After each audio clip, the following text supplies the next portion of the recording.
All right, guys. So in this video, I want to talk about brain rot, what you can do about it, what it is, and my perspective on kind of the direction and trends that content is taking, and kind of what we have to, in my opinion, fight against. This is obviously all my opinion, but likely if you are watching this video, you are of the opinion that this sort of stuff is leading to further destruction and degeneration of humanity, and other sort of content that I will get into very shortly is leading to kind of the expansion and growth and return to a state of health of humanity. So for those of you that don't know kind of the degree of how bad brain rot is these days, especially with AI, obviously AI can provide a lot of amazing tools for us to learn quicker, develop ideas faster, and share our art and expertise at a bigger scale. But on the flip side of that, you have things like this. And I can't even begin to explain to you what a lot of these mean. I've heard the term Ohio a lot. Don't really know what it means. I don't even know if it has anything to do with Ohio. But this is what AI is able to produce for us these days. People that are completely fake, whatever the hell this is, dog speaking into microphones in space, content that's entirely centered around just what is brain rot, whatever this is talking about, Skibbity Shake, Ohio, etc. And this is getting hundreds of thousands, if not millions of views. All of these have multiple hundreds of thousands of views. If I scroll over, I'm sure there'll be one of these that's 1.5 million. What even is this, right? And I'm not saying this from a place of knowing that I myself and you probably watching as well are not immune to brain rot. It tickles that part of the brain that is seeking novelty, seeking something new, seeking something confusing, and our brain wants to watch it to figure out what it is. But the point is that none of this really holds any true value or substance to, in my opinion, what it means to be human. On the flip side of this, this is a guy, I don't know him too well, but I know he works on basically curing cancer and other illnesses in the body through the breath. He has a high emphasis on nutrition and carnivore diet, raw foods, and its impact on health and longevity and kind of expansiveness of the mind, even in consciousness, is my perspective. And you see this, he has 25 views, 19 views, 30 views, 30 views. And this guy is literally changing lives. His testimonials are next level. My good friend Max Hernandez has worked with him, and he's gotten a lot of amazing results. And he's getting, nobody knows this guy, essentially, right? So we have two polar opposites here. We have what I would call human destructive or human regressive and very strong in content. And you have the opposite of that, which is human expansive, growing, what it means to be human, reaching your highest potential in mind and body and spirit, but relatively content neglectful or content avoidant. And this is what I'm working on in a little chart, just kind of giving a rough breakdown. I'm definitely going to fill this with more people, but here I have people that, in my opinion, again, are kind of on the edge of human expansive, especially someone like Nikola Tesla, who has had a huge impact on the world of many, many inventions, especially electronics. He is someone who is on the far end, positive end of human expansion.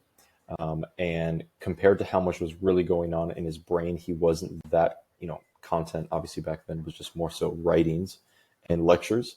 He didn't go that heavy on the content, but obviously things were limited at the time. And then more at the top here, you have guys like Alex Hormozi who are pumping out, multiple YouTube videos per week, 5, 10 short form videos per day. And he is on that higher end of human expansion. On this corner, we have things like OnlyFans and someone like Mr. Beast, but he's just one example of thousands that are on that end where it's relatively brain rotting. You're not really expanding human consciousness or the body or the mind or the soul through his content, but he invests millions, hundreds of millions of dollars per year into creating content, which is why his content can do so well. If we just look into Mr. Beast, the views are absolutely astronomical. 41 million, 86 million, even the short form content, 39 million, 60 million, 40 million, out of this world, right? And he's reached a point of fame where he doesn't even have to make his own content. Other people will make content for him because his face and voice has so much recognition, and he can do anything he wants at this point, right? And you may or may not agree with what it is that he does, but in my opinion, again, this is not really expanding the human experience. This is not solving the problems that we face today when it comes to health, both mentally and physically, and all sorts of other things beyond that. And a guy like Misha is, and many other clients that I've worked with, Justin Mucci, Matthew Maloney, Josh Gutowski, Josh Gessner, Riley Sinclair, they're all helping people feel better, throw better, just live life better in every aspect. And then on the bottom end here of this chart, we have things. This is just the meme of Jeffrey from Hamza, where it's on the brain rotting end. There's not much being developed. There's not that much human expansion going on, but there's also not really content being created. Now, if you're watching this video, you're probably falling somewhere along these lines, right?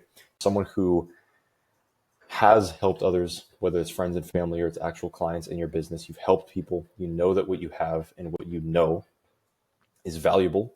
You want to share it with the world, but either you don't know how to share it, you don't have the time or expertise on being able to share it, you don't know how to package everything that is in your brain and all the results that you have with clients and people in the world and package it into a brand to show to the world. The people up here have had great success, not only in their businesses, but even in their personal life and personal development by sharing what's going on. Giles is a client of mine and a friend of mine for coming up on about a year now. And he has such a wealth of knowledge when it comes to ultra running, lifting weights. The guy's an absolute machine. He can help guys that are even, regular gym goers run their first ultra marathon, 50 kilometers or longer.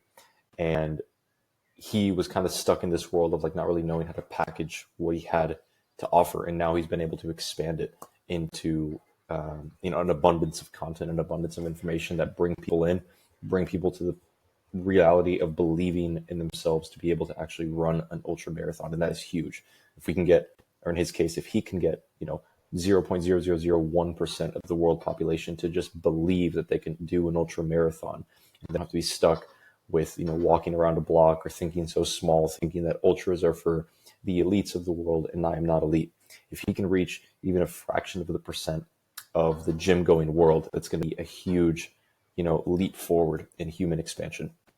So if you're someone who finds themselves on this end of the graph, you have ideas that can expand the human experience, but you do not know how to get it out, but you're obsessed with learning more. Justin Mucci is a great example here. I started working with Justin, I think when he was still quite young, but I think he was 20. And he had just a level of obsession that I've never seen before when it comes to if he doesn't know how to train something, how to fix something, how to improve something, how to jump higher, how to fix sciatica, whatever it is. He had a level of obsession that would not stop for days, weeks, and months to find the formula to solve that problem for dozens of his clients. And that's the level of obsession that we need. So if you have a level of obsession around what you can expand within the human experience, and you do not know how to become content obsessed regarding what you want to share with the world, then I suggest you check out the 30 hooks that I have listed down below. You can just type your email in. You'll get a PDF sent directly to your email with the top 30 hooks that I've used with clients or I've analyzed from other creators that I've observed. You can use these hooks to kind of kickstart off the ideas that you have. Take all of that stuff you've collected in your brain for years or even decades regarding what it is you're obsessed with and you're an expert at. Apply these hooks to them, put out that content into the world, and see what can happen. And of course, this is just step one. You're not going to go viral from just using a few hooks, but getting those first few initial tests out into the social media market is going to give you some insight into what works, what doesn't work, what are people interested in, and expand from there with different styles of content. Keep refining your hooks and all of that good stuff. So check out the 30 hooks down below and DM me at Real Reels Academy if you have any other questions. And I'm always happy to give you feedback on videos, hooks, your profile, your page, brand, all of that good stuff. So I'll see you there.